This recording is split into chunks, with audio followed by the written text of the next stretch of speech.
అందరికీ నమస్కారం. మహాలయ అమావాస్య అంటే ఏమిటి? ఈ తిథుల్లో పితృతర్పణాలు ఎందుకు విడవాలి?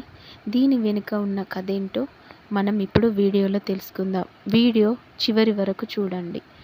భాద్రపద మాసం శుక్లపక్ష పాడ్యం నుంచి శుక్లపక్ష అమావాస్య వరకు ఉన్న కాలాన్ని మహాలయ పక్షం లేదా పితృపక్షం అంటారు. ఇది పితృదేవతలకు అత్యంత ఇష్టమైన కాలం. పితృదేవతలు అంటే కేవలం తండ్రి మాత్రమే కాదు, గతించిన వారంతా పితృదేవతలుగానే పరిగణిస్తారు. ప్రతి నెల అమావాస్య నాడు పితృదేవతలను స్మరించుకొని తర్పణాలు వదలాలి.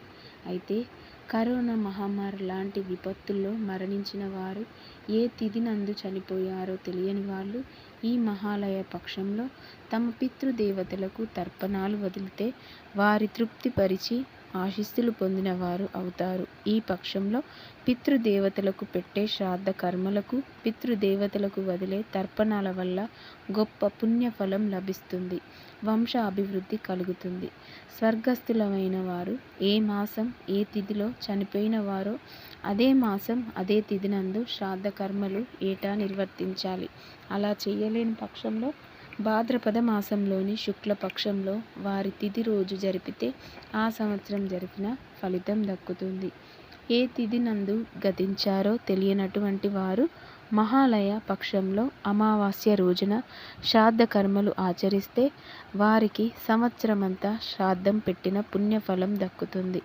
100 యజ్ఞాలు చేసిన దానికన్నా పితృదేవతలకు తర్పణాలు అందించడం ఎంతో ముఖ్యం. గతించిన తల్లిదండ్రులకు, ఇతరులకు తర్పణాలను, పిండ ప్రదానాలను, దాన ధర్మాలను ఏటా వారి వర్ధంతి రోజున గాని, మహాలయ పక్షంలో గాని, మహాలయ అమావాస్య రోజు గాని చేయడం చాలా మంచిది. దానశీలి అయిన కర్ణుడు మరణ అనంతరం స్వర్గానికి వెళుతుండగా మార్గ మధ్యంలో ఆకలి దప్పిక కలుగుతుంది. దీంతో అక్కడ కనిపించిన ఓ పండ్ల చెట్టు వద్దకు వెళ్ళి ఫలం కోసుకొని తినాలనుకున్నాడు. అది కోసి తిందామని ప్రయత్నించగా అది బంగారంగా మారిపోతుంది. అలా అక్కడ ఏ పండు ముట్టుకున్నా అలాగే జరిగింది. కనీసం దాహమైనా తీర్చుకుందామని ఓ సెలయేరు వద్దకు వెళ్ళి నీటిని దోసిల్లోకి తీసుకోగా అది బంగారం రంగులోకి మారిపోతుంది. స్వర్గానికి వెళ్ళినా అదే పరిస్థితి. దీంతో ఆశ్చర్యానికి గురైన కర్ణుడు బాధతో తన తండ్రి సూర్య భగవానుడిని ప్రార్థించాడు. కర్ణా, నీ జీవితమంతా బంగారాన్ని దానం చేశావే తప్ప ఎప్పుడూ పితృతర్పణాలు, అన్నదానం వంటివి చెయ్యలేదు.